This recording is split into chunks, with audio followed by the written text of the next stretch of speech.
Hello friends, आज आपण back साईडसाठी neck डिझाईनला patchwork कसं करायचं ते पाहणार आहोत। या ठिकाणी आपण बॅक साईडची उंची, त्याचप्रमाणे गळ्याची उंची यानुसार गोल आकार आपण कटिंग करून घेतलेला आहे।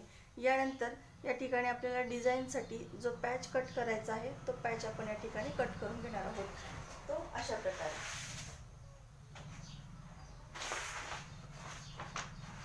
सुरुवातीलाच आपण या ठिकाणी गळा रुंदी 2.5 इंच प्लस आपल्याला पॅचसाठी लागणारा जो पेपर आहे तो एक्स्ट्रा धरून आपण या ठिकाणी पेपरची फोल्ड करून घेऊया।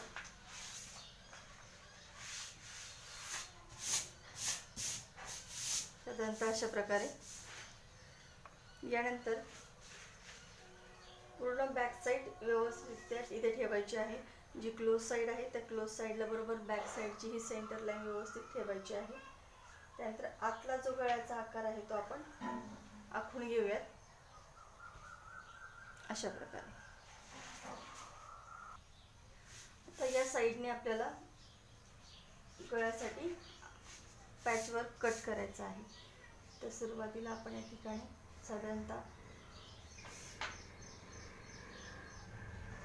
कर्व अशी शेप या ठिकाणी करून घेणार आहोत।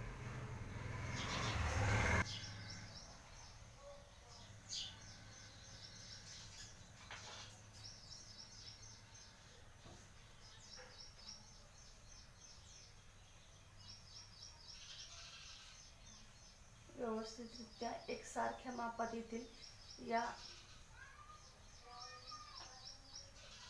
पद्धतीने आपण या ठिकाणी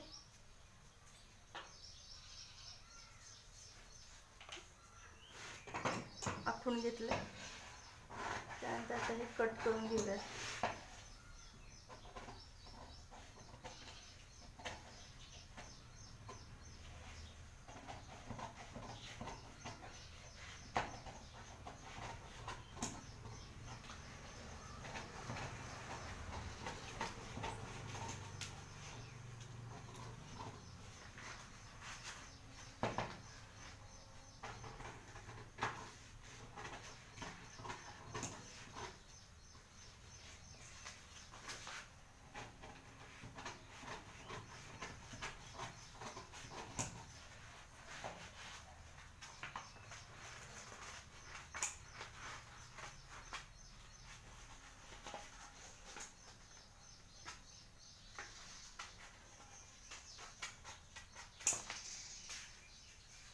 त्यानंतर आतली गळ्याची बाजू कट करून घेऊया।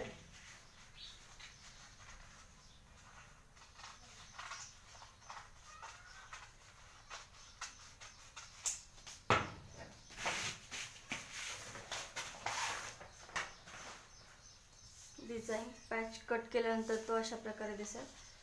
अनफोल्ड केल्यानंतर हा जो पॅच आहे तो अशा प्रकारे दिसेल। या पॅचचा वापर आपण गळ्यासाठी करू शकतो आणि या पॅचच्याच मापावरती आपण फॅब्रिक कट करू शकतो। अतिशय सोप्या पद्धतीने आपण बॅक साईडसाठी नेक डिझाईन कशी कटिंग करायची ते पाहिलं।